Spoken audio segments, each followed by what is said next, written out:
At yan naman guys ang Seaside Manila Bay. Mga batuhan dito guys sa Pampanga. Daming bato. At kung makikita ninyo guys, ayan na yung mga nakatambak na mga lupa. Siguro ikakalat hanggang dito sa gilid ng Pampang. At liban guys sa napagtanungan natin ay ang sabi gagawin daw mga mall o gusali. Yung mga natatanong natin guys na mga taga rito kung anong gagawin dyan, bakit tinatambakan. Ang gagawin daw guys ay mga building pa at mall ang gagawin.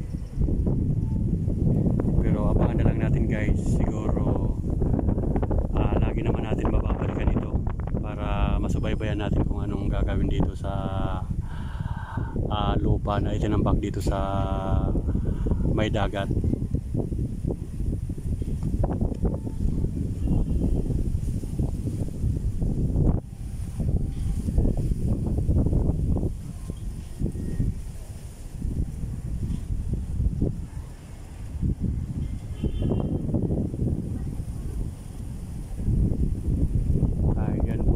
Dito sa Seaside Manila Bay.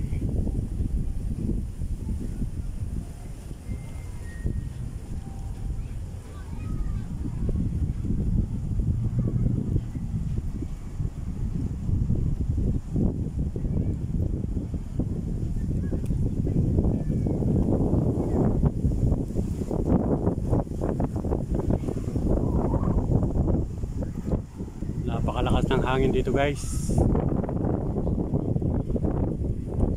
Naririnig nyo yung mga ingay ng hangin, mga kaluskos at galaw ng mga dahon ng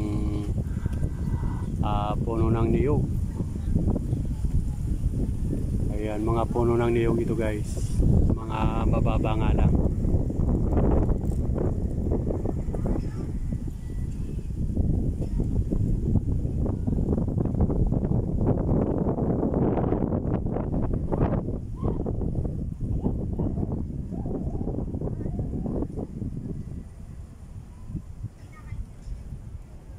Sarap panoorin dito guys sa ginagawang tinatambakan na lupa.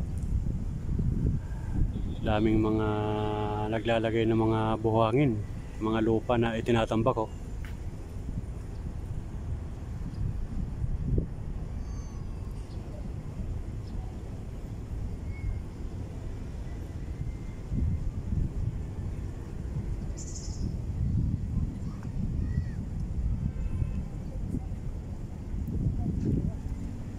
Talagang wala nang imposible ngayon guys. Kahit gitna ng dagat ay tinatambakan ng mga lupa.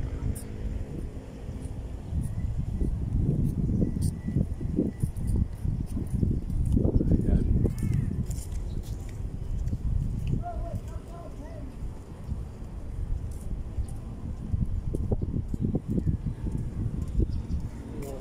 Di sarugman boss.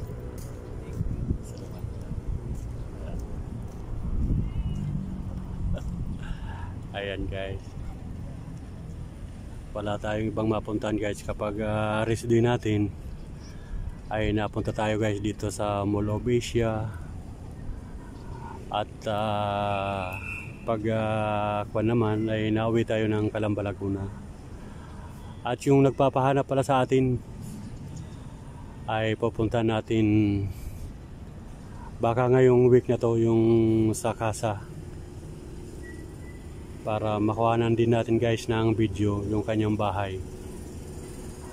Malimit kasi guys magpahanap sa atin ng mga bahay sa Casa ay mga kaibigan natin ng mga OFW. At yung mga bahay nila ay mga na-take out na, ay hindi pa nila guys nakikita, kaya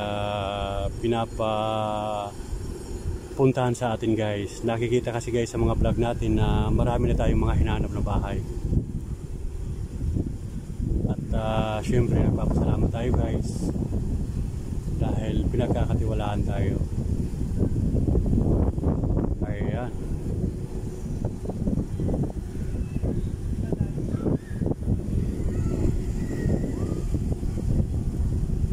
At may sumakay na sa may ano,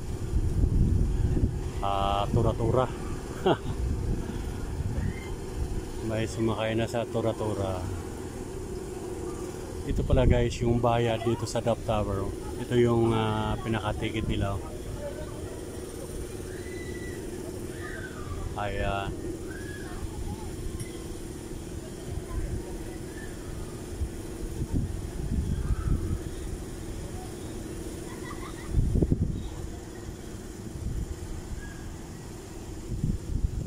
Kaya yung mga gustong sumakay guys, ayan, may idea na kayo guys kung magkano yung bayad.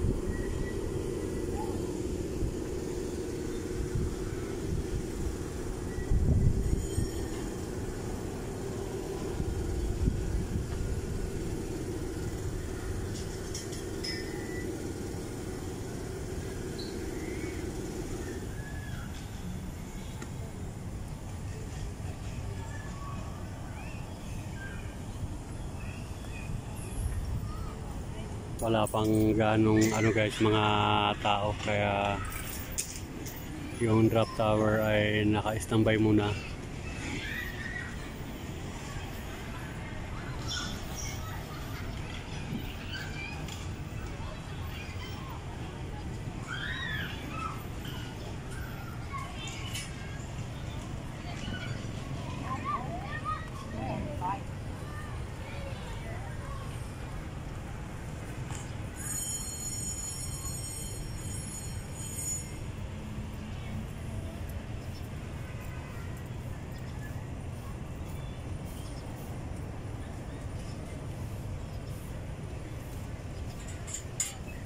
Ayan po guys ang Drop Tower.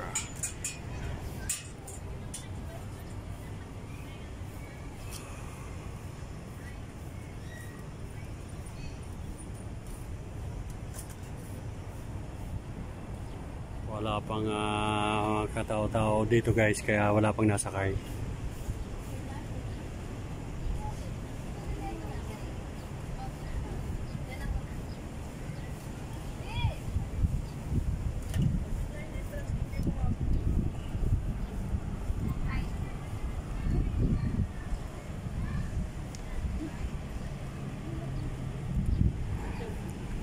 At ikot-ikot muna tayo guys. Pasyal-pasyalan natin guys yung mga pasyalan dito.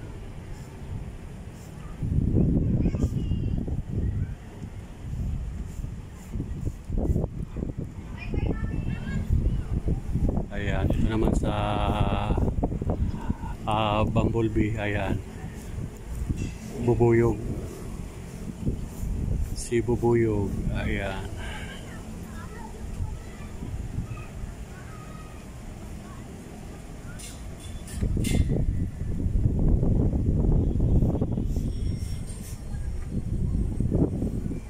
Ay, yung Ferris wheel naman guys, wala pang nasakay.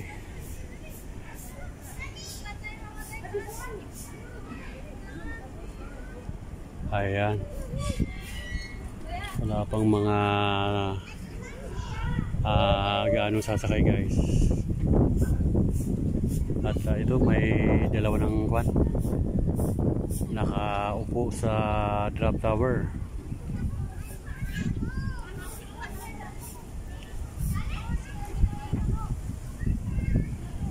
Ayan, ito may sumakay oh. Ayan, bali 6 na. At panoorin natin guys.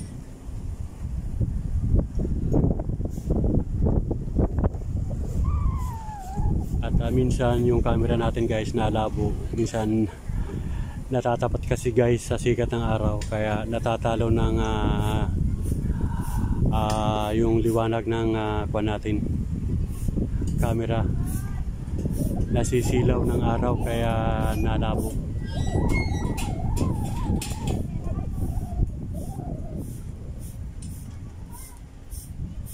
Ayan, panoorin natin saglit ito guys.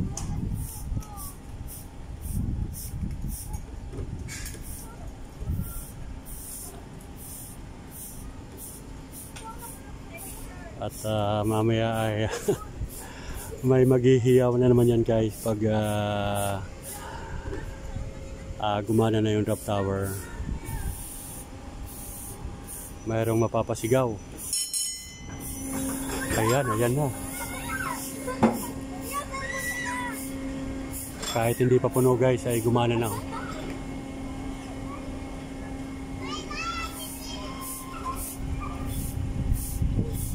Ayan.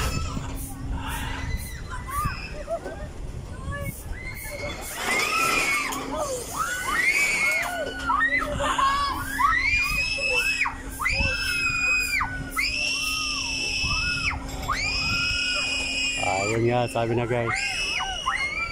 Mayroon talagang hindi napigilan sumigaw.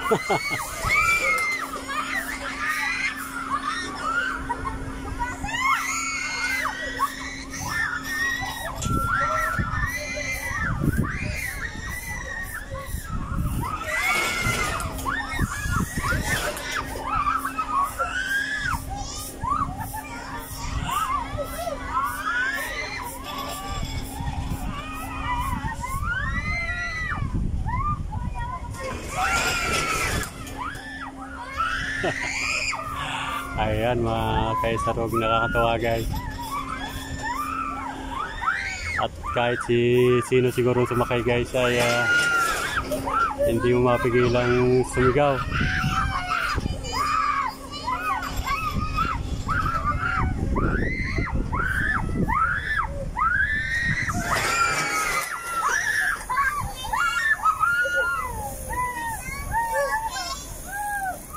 Mayroong ayaw na. Mayroong maiiyak na guys. Ay nako, ang buhay nga naman. Yung iba siguro ay parang mabaliktad na yung bituka kaya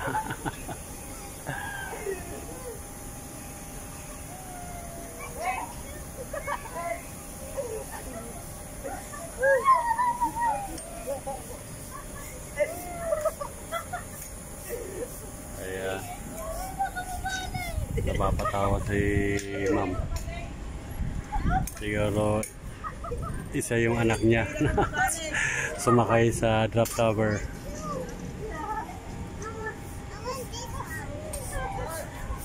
Ayan.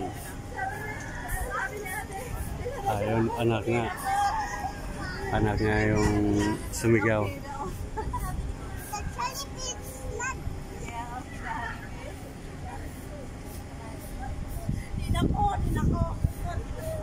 Oh. Hilak ang dua.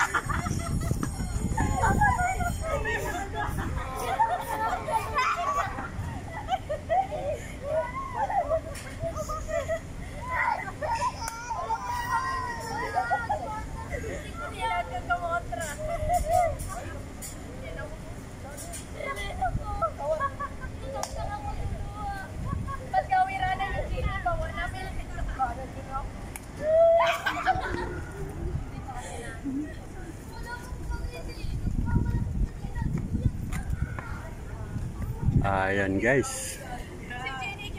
At gabi naman tayo guys sa ibang dito sa pasyalan, dito sa seaside.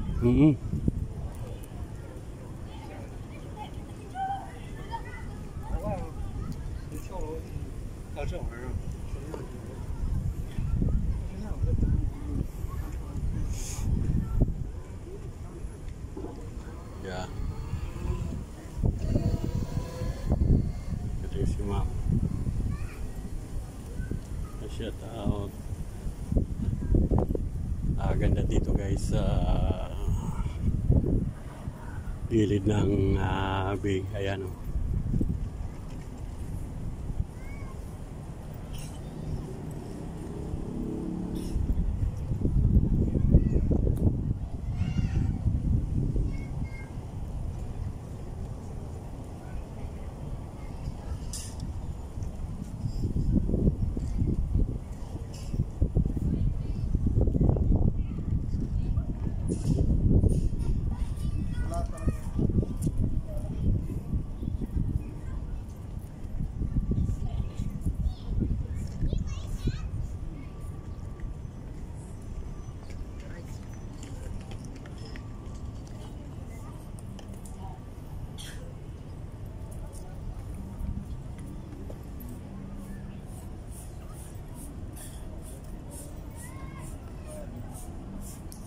Okay, hanggang dito na lang muna guys ang ating vlog at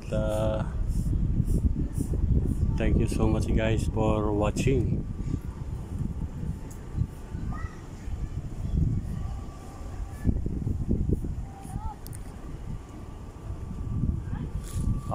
Hanggang sa muli guys, hanggang sa sunod na vlog uli natin. Thank you so much for watching. Bye bye. Isa Rogman.